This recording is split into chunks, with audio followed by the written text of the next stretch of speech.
Hi, my name is Bulelani Balabala. I'm an entrepreneur. I'd like to think of myself as a township entrepreneur developer. Someone who's very passionate about youth and entrepreneurship development, most importantly within the township. I am the CEO and founder of a company called IAF Brands, which is a digital and social media marketing company. It's been in operation now for the past 16 years, and we've been able to work with local and international brands. I'm also then the proud founder of an initiative called abbreviated Township Entrepreneurs Alliance. It's one of the largest networks of township and rural entrepreneurs in the country, having directly impacted over 48,000 township and rural entrepreneurs over the past 6 years.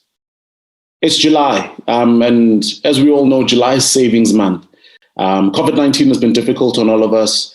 Everything that has happened in the past couple of months has been difficult for all of us. But I think it's very important as an individual, as an entrepreneur, to use whatever money that you are able to get as sparingly as possible. And I think for me, when I sort of look at my entrepreneurial journey, what has always assisted me, not just necessarily in tough times, just consistently has been, number one, being able to optimize our overheads. What do I mean by that? There are fixed overheads that you would have, namely rental, office rental, telephone line, telephone accounts, cell phone accounts, so on and so forth. And it's just going back to those service providers to negotiate a cheaper price, or to even find if they've got a better suited product for where you are in the market at that particular moment in time.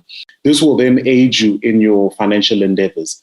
On the second part for me has always been negotiating, long-term payment plans. And what I mean by that is simply, if you are able to negotiate with your suppliers or your creditors for discounts with whatsoever products that you want to purchase and buy over a long term. What the beautiful thing about that is give you a longer period to pay for the product, but it gives you the product immediately for you to be able to generate the income required to service the debt.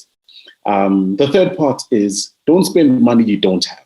Don't spend money you don't have trying to impress people who care nothing about you, who are not really interested in your own development and growth. But instead of trying to spend a lot of time looking rich, rather work your money, plan your money in the right way so that you start to live in the right way. The fourth point for me, which is a point that I love very, very, very much, is live as light as possible. Keep your finances as lean as possible. Don't be expenses heavy. Don't be overheads heavy. Keep your expenses as light as possible, because I think for me, that is what has kept me sustained throughout the lockdown and the COVID-19 pandemic. But in my whole entire entrepreneurial journey, I've always endeavored to spend below 30% of whatever it is that I make. If it means I need to buy a cheaper car, I'll do that. If it means I need to live in a rented place, which is way cheaper than what I actually get in monthly, then I need to do that, because consistently you are building for the long term, which leads to point number 5. And point number 5 for me is always think long term with your finances. Don't just think about now. Don't just plan for the immediate. I know this comes off as a bit shock because of a lot of South Africans barely even make the minimum wage. But I really think that, always have this at the back of your head, because, you are going to be successful. You are going to make it financially. But when you do, you would know that you would have put all the right financial tools and the financial planning in the right manner to be able to help you manage your money in the right way. Go out there, build as much as you possibly can. And remember one thing, build it, they'll come. But when they come and they leave you with a little bit of money, utilize that money to grow from riches into wealth. Enjoy July.